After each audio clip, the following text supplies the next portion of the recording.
नगरीय निकाय चुनाव को लेकर चुनावी बिगुल बज चुका है। प्रदेश में नगरीय निकाय चुनाव के लिए कांग्रेस ने अपना प्रदेश स्तरीय घोषणा पत्र जारी कर दिया है। कांग्रेस ने अपने जन घोषणा पत्र में 34 घोषणाएं की हैं। बता दें कि बेमेतरा के राजीव भवन में नगरीय निकाय चुनाव को लेकर जिला कांग्रेस कमेटी द्वारा प्रेस कॉन्फ्रेंस आयोजित की गई। इस कार्यक्रम में प्रदेश के पूर्व कैबिनेट मंत्री रविंद्र चौबे, बेमेतरा के पूर्व विधायक आशीष छाबड़ा और नवागढ़ के पूर्व विधायक गुरुदयाल सिंह बंजारे ने नगरीय निकाय चुनाव के लिए कांग्रेस का जन घोषणा पत्र जारी किया। इस घोषणा पत्र में कांग्रेस द्वारा जनता से किए गए वादों को प्रस्तुत किया गया। इस दौरान पूर्व कैबिनेट मंत्री रविंद्र चौबे ने मीडिया से बातचीत में कहा कि प्रदेश की भाजपा सरकार ने नगरीय निकाय चुनाव को लेकर अटल संकल्प पत्र जारी किया है, जिसमें विष्णु का सुशासन और मोदी की गारंटी का जिक्र नहीं है। उन्होंने कटाक्ष करते हुए कहा कि बीजेपी को अब नगरीय निकाय चुनाव में पूर्व प्रधानमंत्री स्वर्गीय अटल बिहारी वाजपेयी का नाम लेना पड़ रहा है। साथ ही उन्होंने सरकार की आर्थिक स्थिति को लेकर कहा कि 13 महीने की सरकार की माली हालत ठीक नहीं है और सरकार पूरी तरह से विफल साबित हो रही है।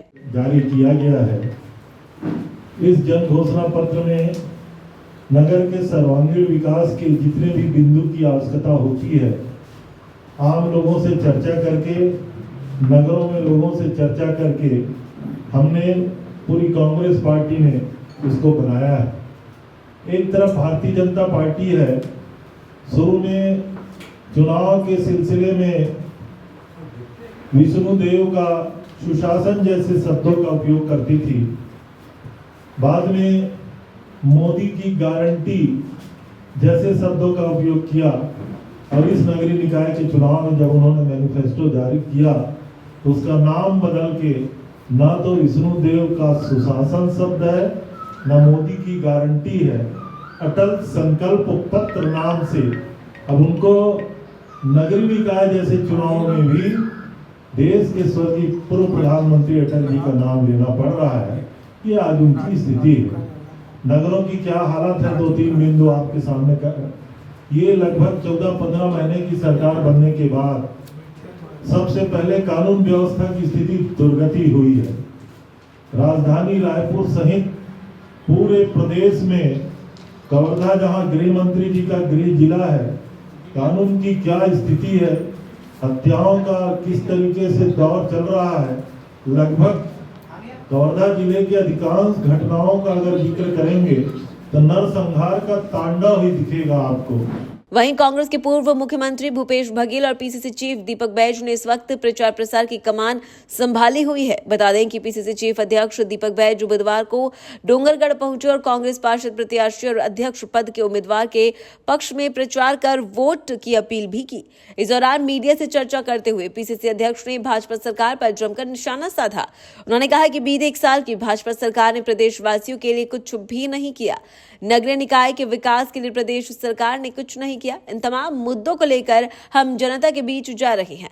जनता के बीच में सरकार को लेकर जमकर आक्रोश है, जिसका फायदा कहीं न कहीं कांग्रेस पार्टी को मिलेगा। वहीं उन्होंने भाजपा के अटल संकल्प पत्र और कांग्रेस के जन घोषणा पत्र को लेकर भी बड़ी बातें कही। सुनिए उन्होंने क्या कुछ कहा। घोषणा पत्र, हमारे घोषणा पत्र में जमीन आसमान का अंतर है। भारतीय जनता पार्टी का घोषणा पत्र देखेंगे आप, मैंने कहा कि जिस जमीन को हमारी सरकार में ऐलान कर दिया, उस जमीन को उन्होंने निरस्त कर दिया, फिर भी उसके बाद घोषणा पत्र में लाए। आखिर क्यों? सीधा सीधा झूठ बोलने के लिए। उनके और हमारी घोषणा पत्र में जमीन आसमान का अंतर है।